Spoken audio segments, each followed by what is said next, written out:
Hello बच्चों। जैसा कि हम सोचते हैं कि अगर हमारे पास नगद धन हो तो वो हमारे कॉन्फिडेंस को कितना बढ़ाता है। लेकिन अगर हम ये सोचते हैं, अगर आप ये सोचते हैं कि ये नगद धन, ये कैश हमारी कमाई है, हमारी संपत्ति है, हम जितना चाहे जितना अपनी मर्जी से रख सकते हैं, तो हम और आप बहुत बड़ी गलती कर रहे हैं। क्योंकि सरकार ने तय किया है, आयकर विभाग ने तय किया है कि अगर आपके पास कोई कैश धन है, कोई नगद है और आप उसका हिसाब नहीं दे पाते हैं, उसका सोर्स नहीं बता पाते हैं, तो आप पर 84% 84% टैक्स से सरचार्ज लग सकता है। इतना ही नहीं, इतना ही नहीं, अगर आपको लगता है कि अरे सर, हमारे पास नगद है, किताब के अंदर छिपा हुआ है, तिजोरी में बंद है, आयकर विभाग को कैसे पता लगेगा? तो आपको बता दे रहा हूं, अगर आप बैंक से कोई भी नगद में लेन देन कर रहे हैं और 10 लाख रुपए से ऊपर का नगद का लेन देन हो रहा है, 10 लाख से ऊपर बैंकिंग लेन देन हो रहा है, तो बैंक के लिए अनिवार्य है कि उस लेन देन की खबर बैंक आयकर अधिकारी को देगा। और इतना ही नहीं, अगर 10 लाख से ऊपर, 10 लाख से ऊपर, है ना, कहने का मतलब है अगर 20 लाख से ज्यादा आप नगद धन ले रहे हैं, 20 लाख रुपए से ज्यादा नगद धन अगर ले रहे हैं बैंक से, तो बैंक उसमें टीडीएस भी काटेगा। बैंक उसमें TDS, tax deducted at source, TDS काट कर आपको पैसा देगा। इतना ही नहीं, ध्यान दीजिए और एक बात, अगर आप कोई संपत्ति बेच रहे हैं, ध्यान दीजिए, संपत्ति बेच रहे हैं और संपत्ति बेचकर आपने 20,000 रुपए से ज्यादा का नगद धन लिया है, 20,000 रुपए से ज्यादा नगद धन लिया, कैश लिया है, तो आप पर 100% पेनल्टी लगेगी। इतना ही नहीं, ये भी ध्यान रखिए, अगर आप अपने रिश्तेदार या किसी से भी नगद में, कैश में लोन लिया है, तो जितना लोन लिया है उसका 100% आप पर पेनल्टी लगेगा, 100%। और एक बात और ध्यान रखिए, अगर आपने किसी एक दिन किसी ग्राहक से 1 लाख रुपए से अधिक का नगद धन लिया है, 1 लाख, किसी एक ही दिन में, अगर मान लीजिए अगर आपने 1 लाख रुपए या 1 लाख से अधिक का अगर नगद धन ले रहे हैं, तो भी उस पर 100% पेनल्टी लग सकता है। ठीक है। और सबसे इंपॉर्टेंट बात है, एक और इंपॉर्टेंट बात है, दिमाग में बैठाइए इसी में, कि आयकर अधिनियम में सेक्शन 194N, इसको दिमाग में बैठाओ, सेक्शन 194N, है ना, ये क्या है?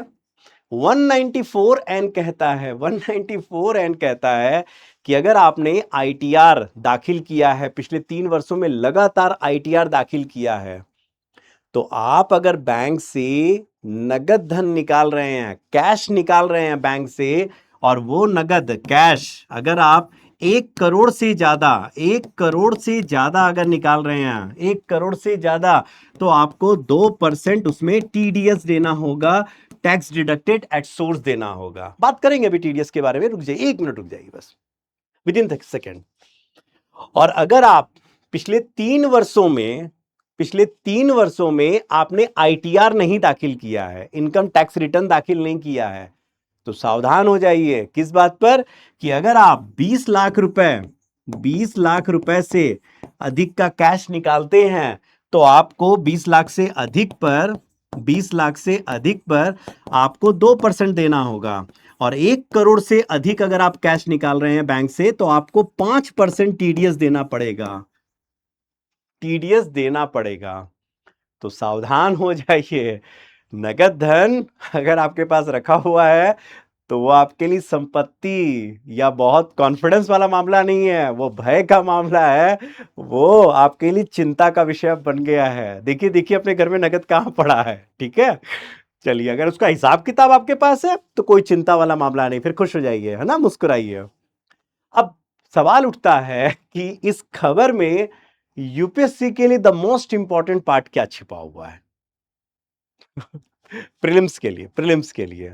अच्छा खैर, इसका उद्देश्य हम लोग बात करें, पहले उद्देश्य के लिए बात कर लेते, तो इसका उद्देश्य सिंपल सा है कि सरकार डिजिटल लेन देन को बढ़ावा देना चाहती है।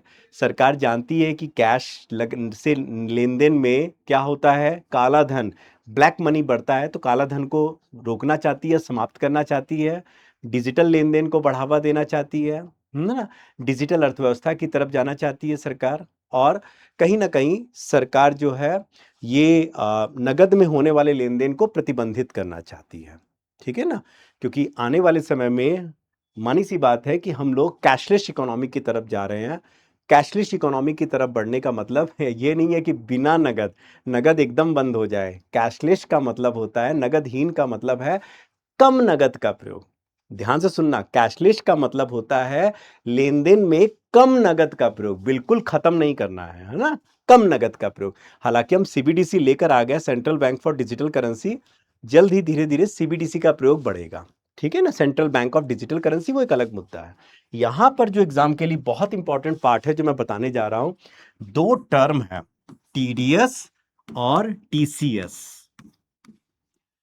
Very very important. मेरा गट फीलिंग है, हो सकता है एग्जाम में आपसे पूछ ले इस बार, क्योंकि एक नहीं 2-3 बार ये न्यूज में आ चुका है और यूपीएससी पूछा नहीं है। ये सवाल बहुत इंपॉर्टेंट है, लगातार 2-3 सालों से टीसीएस तो न्यूज में आ ही रहा है।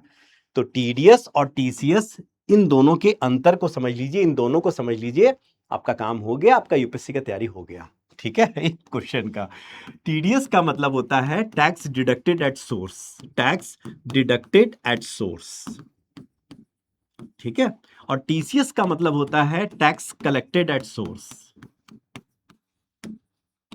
जल्दी से मेरे साथ साथ बोलो, जल्दी बोलो, जल्दी बोलो। टीडीएस का मतलब होता है टैक्स डिडक्टेड एट सोर्स और टीसीएस का मतलब होता है tax collected at source. TDS क्या होता है? सिंपल सा बात है कि अगर कोई आपको, मान लीजिए मुझे मान लीजिए पीडब्ल्यू वेतन का भुगतान करता है, तो भुगतान करता कौन है? पीडब्ल्यू। मैं प्राप्त करता हूं, तो पीडब्ल्यू क्या करेगा? मेरे किए गए भुगतान पर टीडीएस काट लेगा, टीडीएस पहले ही काट लेगा। जैसे अगर वो मुझे 100 रुपया भुगतान कर रहा है, तो मान लीजिए उसमें 10% काटना है, तो 10 रुपया काटकर मुझे 90 रुपए देगा, ठीक है। और 10 रुपया क्या करेगा? वो सरकार को देगा, वो सरकार को देगा। यानी ये कौन करता है? भुगतान करता, भुगतान करता, भुगतान करता, ठीक है। इसे प्राप्तकर्ता से लेता है, इसे प्राप्तकर्ता, प्राप्त, इसे प्राप्तकर्ता से लेता है, प्राप्तकर्ता से लेता है ना, लेता है और सरकार को भुगतान करता है। और किसको भुगतान करता है? सरकार को, सरकार को भुगतान करता है, सरकार को भुगतान कर देता है, ठीक है ना। भुगतान करता लेगा प्राप्तकर्ता से और उसको सरकार को पेमेंट कर देगा।